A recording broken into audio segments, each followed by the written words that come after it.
Hello viewers, Buddha part 11 में आपका welcome है। तो आज हम एक नए वृत्तांत पे चर्चा करते हैं। श्रावस्ती नगरवासी बहुत से मनुष्य एकत्र होकर सारिपुत्र सतवीर के अनेक गुणों की प्रशंसा कर रहे थे। एक बुद्ध विरोधी ब्राह्मण भी सुन रहा था और ईर्ष्या और क्रोध से जला जा रहा था। तभी भीड़ में से किसी ने कहा, हमारे आर्य ऐसे सहनशील हैं कि आक्रोशन करने वालों या मारने वालों पर क्रोध नहीं करते हैं। यह बात मिथ्या दृष्टि ब्राह्मण की आग में घी का काम कर गई। वह बोला, उन्हें कोई क्रोधित करना जानता ही ना होगा। देखो मैं कैसे क्रोधित करता हूँ।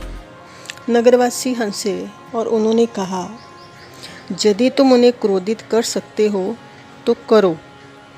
वह ब्राह्मण दोपहर में सारिपुत्र को भिक्षाटन करते देख पीछे से जाकर लात से उनकी पीठ पे जोर से मारा। उसने उनकी पीठ पे मारा, लेकिन सतवीर ने पीछे लौटकर देखा भी नहीं। वे ध्यान में जागे ध्यान के दिए को संभाले चल रहे थे।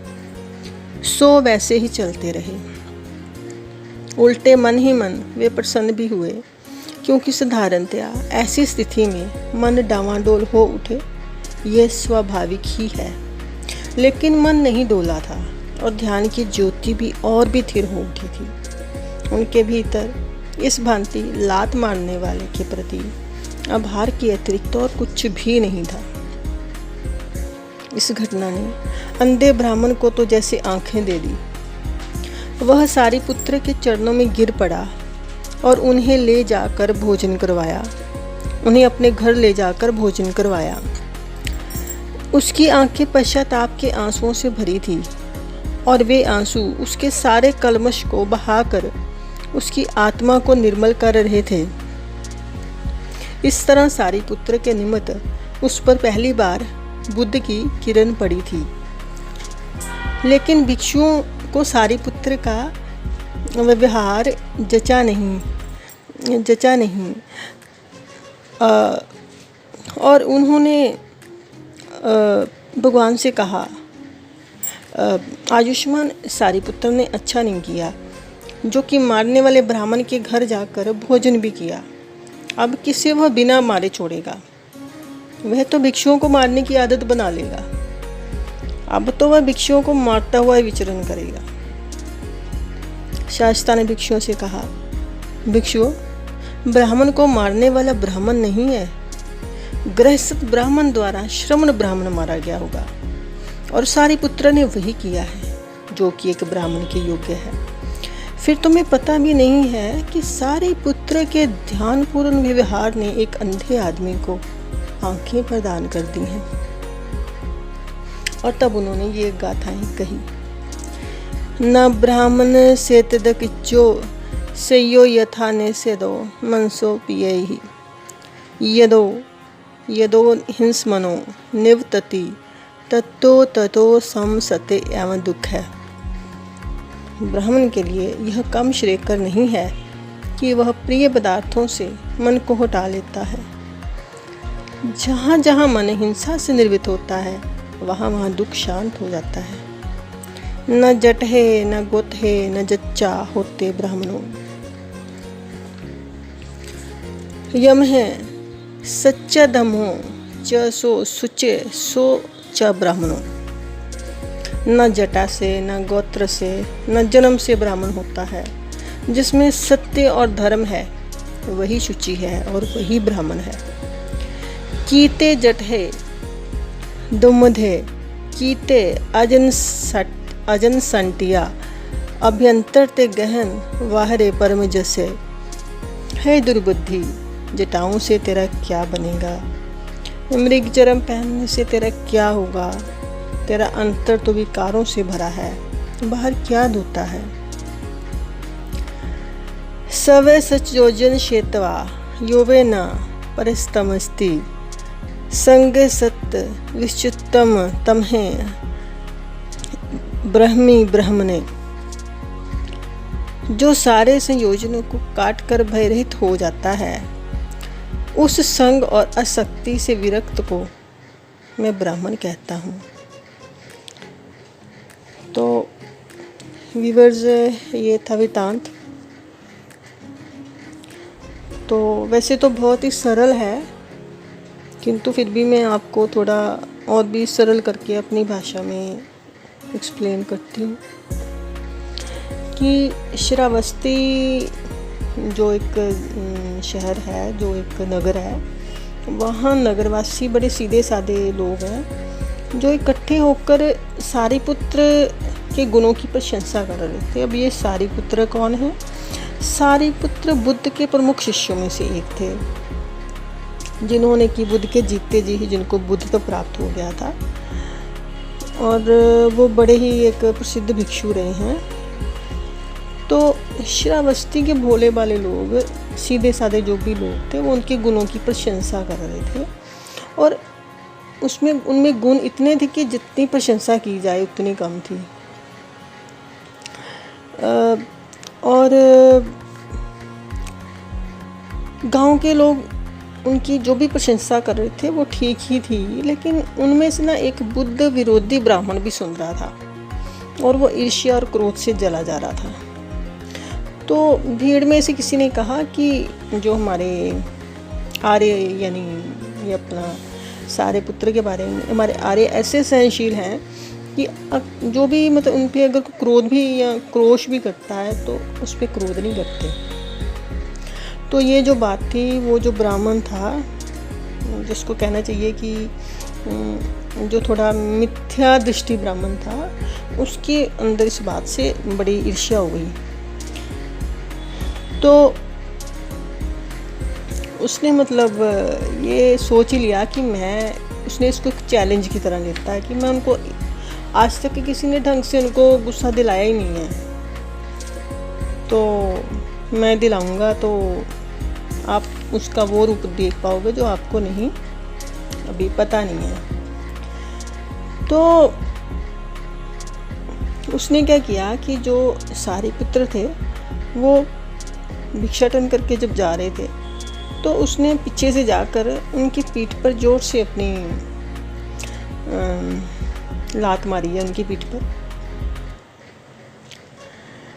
तो पर देखिए कि सारिपुत्र ने क्या किया कि इतनी ज़ोर से अभी पीठ पर लात मारी गई है, तो उनका रिएक्शन क्या था कि उन्होंने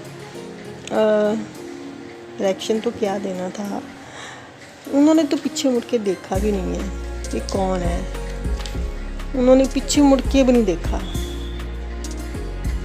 तो इस बात का उस पर बहुत ही असर हुआ, उस ईर्ष्यालु ब्राह्मण पर। उसकी आँखें पश्चाताप के आंसुओं से भर गई और वह सारिपुत्र के चरणों में गिर पड़ा। उसने प्रार्थना की, मेरे घर चलें, भोजन करेंगे, मेरा स्वागत स्वीकार करें। और उसकी आँखें आंसुओं से भरी हुई थी, और जो भी उसके मन में जो भी नेगेटिविटी थी वो उसके आंसुओं से बह रही थी। तो सारिपुत्र उसके घर जाते हैं और भोजन भी करते हैं। तो इस तरह सारिपुत्र के कारण पहली बार उस पर बुद्धत्व की किरण पड़ती है, उस आदमी का ट्रांसफॉर्मेशन हो जाता है।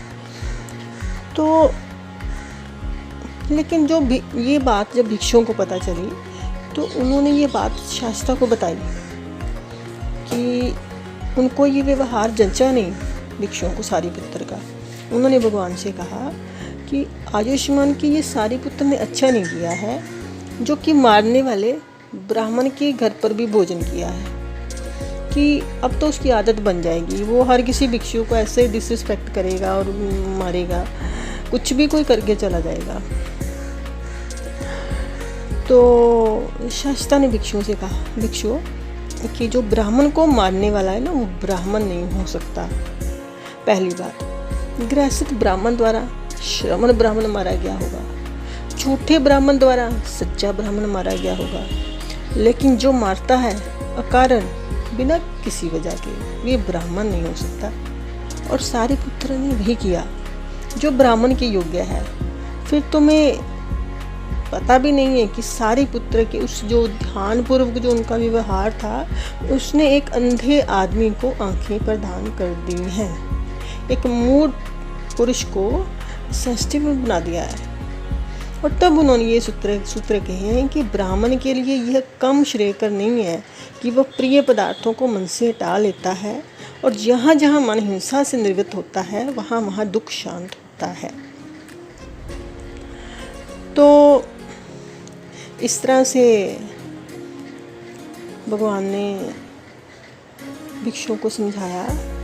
और ये जो उन्होंने 2 सूत्र कहे हैं वो एक बार मैं फिर से करना चाहूँगी।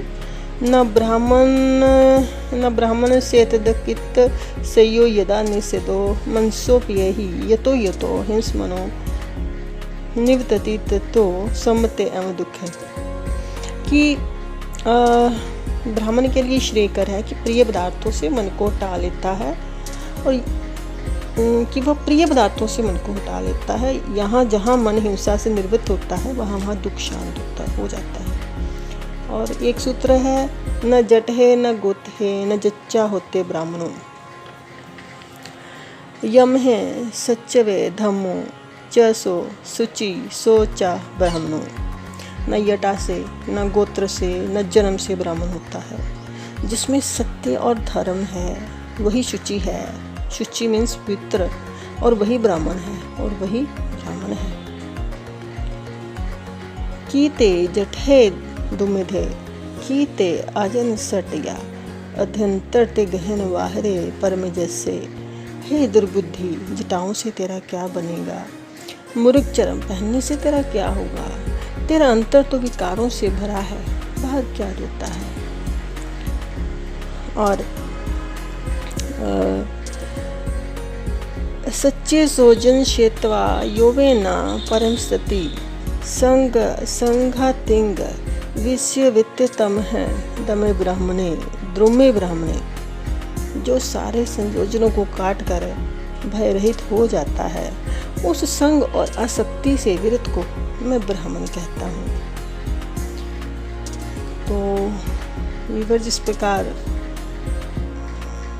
हम देखते हैं कि एक ईर्ष्यालु व्यक्ति किस तरह से बदल जाता है सारीपुत्र के इतने ध्यानपूर्वक व्यवहार के कारण, उसमें चेंज आ जाता है। और साथ में जिस तरह से शास्त्रा ने बताया है कि जो बाहर का जो रूप धरने से जटाएं या गोत्र या ये जो सबसे कोई ब्राह्मण नहीं होता। ब्राह्मण किसी गोत्र स्पेसिफिक में पैदा होने को नहीं कहते। ब्राह्मण से तात्पर्य है, उनका अर्थ है कि जिसमें सत्य और धर्म है वही पवित्र है, ठीक है, वही ब्राह्मण है। जबकि आजकल इसके अर्थ मतलब बिल्कुल अलग तरह के हैं। अगर हम समाज में जाते हैं तो किसी विशेष गोत्र कुल में पैदा होने वाले विशेष जाति धर्म के लोगों को ही ब्राह्मण माना जाता है। वो भी एक डेफिनेशन हो सकती है ब्राह्मण की, बट वो एक सरफेस लेवल की डेफिनेशन है। गहरे अर्थों में ब्राह्मण वही है, असली ब्राह्मण तो वही है जिसमें सत्य और धर्म है, वही शुचि है, वही ब्राह्मण है, ठीक है। तो व्यूअर्स, आई होप कि आपको आज का वृत्तांत अच्छा लगा होगा। किन्हीं कारणों से बुद्धा पार्ट 11 में काफ़ी वक्त लग गया था, कुछ ऐसे कारण हो गए थे, तो उसके लिए क्षमा चाहती हूँ। तो थैंक्स फॉर वॉचिंग।